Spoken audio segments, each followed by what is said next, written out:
I'm so sorry to ask, but could you possibly take me to the hospital? I dragged my aching body and finally made it to my mother-in-law's door, pleading with her. However, when she opened the door, to my surprise, she was all packed up with a suitcasito go on a trip. Since Emily's got a cold and staying here might just get me sick too, I'm heading off to a spa vacation with some friends. And look at this mess. Make sure you clean up.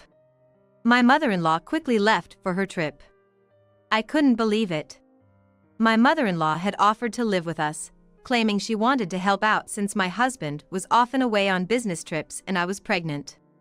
Yet she never helped with the housework or childcare, and now, in this emergency, she was abandoning us. I was struggling to stay conscious. If I collapsed, what would happen to my daughter left all alone? I couldn't let her be alone. With the last of my strength, I reached out for help from someone. And it unexpectedly led to revenge on my mother-in-law. What she would face after her true nature was revealed. I'm Emily. I live with my husband and our 2-year-old daughter, Holly. My husband and I met in college. I'm from a rural area in Kentucky, moved to an apartment near the college for my studies, while my husband was a local, commuting from home. We started dating during our college years. I had visited his parents' home a few times, where I met his parents. His father would say, having a daughter must feel something like this, treating me like his own daughter. However, my mother-in-law didn't seem to think highly of me. Through our conversations, I learned that her family owned substantial local land, and she seemed to have a strong attachment to local traditions, disliking the fact that I came from another area.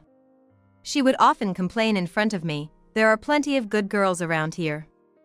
But neither my father-in-law nor my husband paid her much heed, and she seemed unapologetic. Despite this, I hoped we could get along better over time. After graduating and 2 years into our marriage, we had our daughter. My father-in-law, celebrating our marriage and pregnancy, built us a house on their land, and we started our new life there. The area, being a new residential district, was selling plots rapidly. Our neighborhood was filled with young couples and families with young children like ours. We quickly became friends with our neighbors, enjoying a comfortable and welcoming community. My pregnancy went smoothly, and Holly was born without any issues. My father-in-law adored her.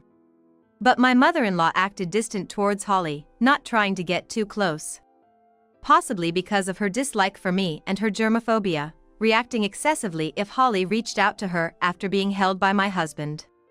Seeing her like that made me very sad, and I felt sorry for my daughter. But I wondered if it was just something we had to accept if my mother-in-law was a germaphobe. As a daughter-in-law, I felt I couldn't say anything. Despite the awkwardness at my in-laws, at home, I enjoyed a relaxed and happy parenting experience.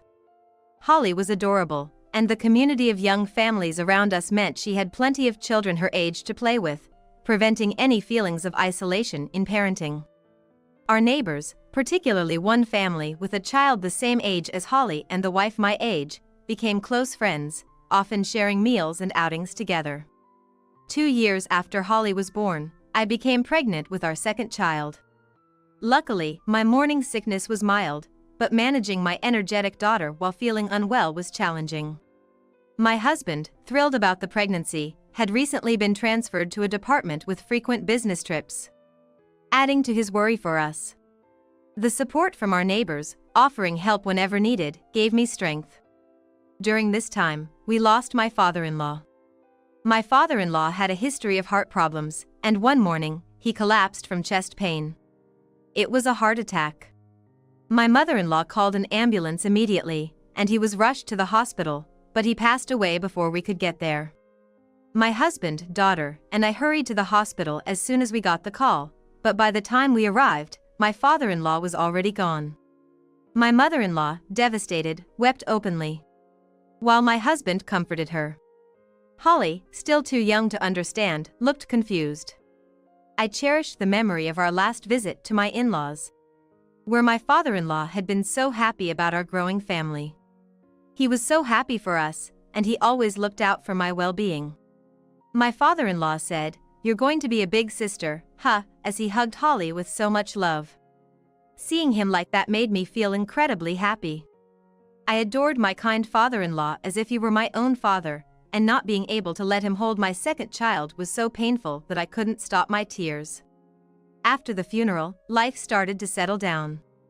Today, we were helping my mother-in-law sort through my father-in-law's belongings. Her saying, "It's going to be tough without your father." Certainly, my father-in-law was far from being domineering. He was capable of handling anything around the house. From gardening and heavy lifting to cooking and cleaning, he was always proactive. Naturally, I thought it was understandable to feel lost without him suddenly around, and I felt sorry for my mother-in-law. Then, seemingly struck by a sudden good idea, she exclaimed, "That's it. Emily, you're pregnant and it must be tough, right? How about I move in with you guys? If I take over the household chores, it'll surely ease your burden." She proposed to me and my husband, smiling cheerfully. Honestly, I was worried about living with my mother-in-law. After all, she seemed to have some animosity towards me, not to mention her germophobia. I wondered if she could really live together with me and my daughter. But she seemed quite pleased with her brilliant idea, eagerly awaiting our response. My husband looked at me, as if asking, "What should we do?" Being pregnant, I knew I wouldn't be able to move around as much soon, and my husband was always away on business trips. With our 2-year-old daughter still requiring a lot of care, having an extra pair of adult hands around would certainly be reassuring. My husband was also worried about being away, and we could understand my mother-in-law feeling anxious about living alone after my father-in-law's sudden passing. Since my husband was an only child, we had agreed upon the possibility of living with his parents eventually. Though we hadn't expected it to happen so soon. Despite my reservations about the arrangement, I thought it might be better for everyone if I could just put up with it a little. So, I decided to accept living with my mother-in-law. In subsequent discussions, we decided that to keep my daughter's environment as stable as possible, my mother-in-law would move into our home, and she would help reduce my workload by taking on some household chores. As for what to do with her house, since my in-laws owned other properties, we decided to put off any decisions for the time being. Not long after our talks, my mother-in-law moved in, and our new living arrangement began. "I'm counting on you, Emily.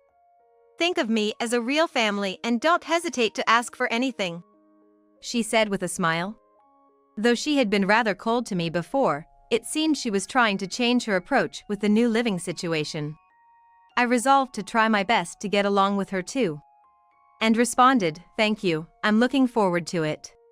That day, we helped her unpack in the room we had prepared for her. The day after my mother-in-law moved in, my husband left for a 2-week business trip. I was determined to make the best of living with my mother-in-law and safeguarding the home in my husband's absence.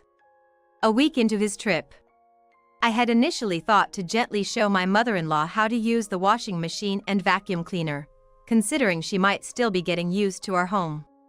However, she didn't seem interested in doing any chores or looking after my daughter. Instead, she had requests that only increased my workload, like wanting her laundry done separately. "Emily, I prefer to separate my laundry from others. Could you run the washing machine for me separately? Or I'm a bit of a germaphobe, so I get concerned about the cleanliness of the bathroom. Could we increase the cleaning frequency?" I was puzzled and overwhelmed by my mother-in-law's demands, which she made as if they were the most natural thing in the world, and I struggled to meet them without objection. The initial agreement had been that living together would help ease my burden during pregnancy. Yet, so far, I was handling all the housework and childcare by myself, now doubled with the addition of my mother-in-law's share. While I rushed around, she would leisurely watch TV by herself. When my daughter tried to engage her in play, she would shoo her away. Understanding that her grandmother wouldn't play with her, my daughter stopped seeking her out. I also found myself unable to invite my mom friends over for a chat and playdates, which had been my way of relieving stress, out of consideration for my mother-in-law. I managed to get through the 2 weeks until my husband returned, despite not feeling well due to morning sickness. When my husband finally came back from his trip, my mother-in-law suddenly started taking initiative in household chores and cooking meals, as if the previous 2 weeks had never happened. During dinner, my husband thanked her for her help while he was away, and she responded as if she had been actively contributing all along, "It's nothing." I moved in with that intention, while cheerfully ignoring my astonished look. Even after, my mother-in-law only did the bare minimum of housework on nights when my husband was home. During the day, when he was at work or away on long business trips, she did nothing at all. I really needed her help when my husband wasn't around, but instead, my workload only increased. Unable to bear it any longer, I vented all my frustrations to my husband the night he returned from a business trip. I was hesitant to complain about his mother, but I was so stressed that I had to tell him everything. However, my usually kind and calm husband seemed unusually irritated and dismissively said, "I think Mom's just not used to living in our house yet. Why don't you try explaining things to her more clearly?" When I tried to press the issue, he cut me off, saying, "I'm swamped with work, especially with the busy season. I'm counting on you to handle things at home," before closing the door to the bathroom behind him. I felt helpless, realizing my pleas were falling on deaf ears. I regretted agreeing to this living arrangement. But now, it was too late for regrets. The only solace in this stressful living situation was venting to my neighbor during our walks. She was very concerned about my situation. It didn't change anything, but having someone listen and care made me feel a bit lighter. Then, during one of my husband's trips, I fell ill with a fever. My mother-in-law treated me like I was contagious, locking herself in her room even more than usual and, of course, not helping at all. Despite feeling sick, I still had to care for my daughter. But eventually, I reached my limit. My fever soared above 103 degrees Fahrenheit, and I felt so dizzy and weak that I could hardly stand, and my pregnant belly felt unusually tight and painful. As a last resort, I dragged myself to my mother-in-law's door and knocked, pleading, "I'm so sorry to ask, but could you please take me to the hospital?" I asked her with my last breath. When the door opened, I thought she might have been moved by my dire state. But instead of a worried expression, I was met by my mother-in-law dressed up with a suitcase in hand. "What?" Confused and feeling delirious from the fever, I froze as she said, "Since you've caught a cold, and I don't want to catch it too, I'm going on a spa trip with friends. I'll be back before he returns from his trip. Oh, and make sure you clean up this mess." With that, she left me there, staggering and alone. I had no strength left to stop her. I had depended on her as my last hope, and she had abandoned me without a second thought. Despairing over my mother-in-law's unbelievable actions, I felt like I was on the verge of losing consciousness, but I couldn't afford to collapse here, not with my daughter depending on me. Desperate, I decided to ask my neighbor for help. Even though we were close, I wondered if it was too much to ask, but I had no other choice. With the last of my energy, I carried my daughter to the neighbor's house and rang the doorbell. My neighbor immediately opened the door, seeing my distress, and listened as I explained my situation. After I finished speaking, I collapsed from exhaustion. Shocked, she called an ambulance for me. When I regained consciousness in the hospital, a nurse informed me that my daughter was being looked after by my neighbor and that I should rest easy. Grateful for my neighbor's kindness, I decided to stay in the hospital overnight for observation. After a night of treatments and rest, I felt better, though still feverish. I had an ultrasound to check on the baby, who was thankfully fine. Before going to my neighbor's to pick up my daughter, I stopped by my house to drop off some things, only to find my husband, who was supposed to be on a business trip, taking care of our daughter and waiting for me. Surprised, my daughter ran up to me, shouting, "Mommy." I hugged her and apologized to both her and my husband. "I'm so sorry for worrying you." My husband, looking unshaven and tired, hugged us back and tearfully apologized. "I'm so sorry. I should have listened. I had no idea things would get this bad." Although I had much to say, it was clear he had rushed back as soon as he heard what happened. "I heard everything from the neighbor, including what's been going on. Leave the rest to me, and just focus on resting," he said, taking over the care of our daughter and the household chores so I could rest in the bedroom. I took his advice and finally allowed myself some much-needed rest. 2 days after my mother-in-law left for her trip, she called our home. I was too sick to answer, and my husband, struggling with the unfamiliar chores, didn't pick up. It was our daughter who answered the phone. My mischievous daughter, Holly, has recently been on a phone call spree, enjoying chatting away. "Oh, did Holly pick up? Grandma's coming home now. Did your mom clean up properly?" It seems Holly answered the phone on speaker mode, making my mother-in-law's voice clearly audible. When asked, Holly responded in her baby talk. "Mommy. Got all hot." "Hot?" My mother-in-law's voice flipped in surprise. "She looked sick when I was leaving, but it couldn't be. Could she have collapsed and passed away?" My mother-in-law tried to clarify with Holly, but having had her fill of chatting, Holly hung up. I remembered what my neighbor had told me. When I collapsed at her place, she had called an ambulance. While I was being transported, she comforted my crying daughter by saying, "Holly's mommy got so hot from her fever, she almost burned up. But she'll be okay after resting." It seems Holly wanted to convey what the neighbor had told her to my mother-in-law, but obviously couldn't do it well. After the call, my panicked mother-in-law rushed home, only to be met by my husband. He had overheard the call from Holly to my mother-in-law and was waiting for her return. "Why are you here? Where's Emily? Holly said on the phone that she burned. What does that mean?" My mother-in-law was in a panic, surprised to find my husband, who was supposed to be away on a business trip, at home. "Where have you been?" My husband didn't answer her question but asked her, quietly yet with anger in his voice. Worried by my husband's demeanor, Holly and I peeked out from inside the house. My mother-in-law stammered, trying to make excuses. "It's not like that. I didn't know anything. Emily didn't tell me anything." But her eyes were darting everywhere, and her excuses were clearly desperate attempts to cover up the truth. "After you left for your trip, Emily collapsed from a high fever and was taken to the hospital by ambulance. I've heard about everything you've done to Emily so far. Even though I was busy with work, I'm furious at myself for not noticing sooner, but I'm even more disappointed in you. I can't live with someone who treats my family so carelessly. We're ending the living arrangement. Please leave immediately and don't contact us again." My husband declared, effectively disowning her. After a moment of shock, my mother-in-law trembled with anger and shouted at me, "This is all your fault for lying. You're the one who should be leaving." "I haven't lied about anything. You're the one who lied about wanting to help by moving in. Everything that's happened is the result of your own actions."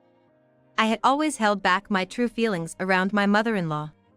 But with my husband's support and considering the danger she put me, Holly, and our unborn child in, I couldn't forgive her this time. I firmly rejected her. Stunned by my resistance, for I had never talked back to her before. My mother-in-law quickly tried to appeal to Holly with a sweet voice. "Holly, you want to live with Grandma, right?" However, her plan backfired when Holly loudly said, "No, Grandma, no." My mother-in-law was frozen in shock. It was natural for Holly to reject someone who didn't play with her and treated her as an inconvenience. My mother-in-law, not expecting Holly's rejection, packed her things under my husband's insistence and left for her own home. But the story didn't end there. Once I was feeling better, I invited my neighbor over for a chat, something I couldn't do while living with my mother-in-law. My neighbor mentioned, "I heard something from my mother recently." I realized I had heard this story from her before.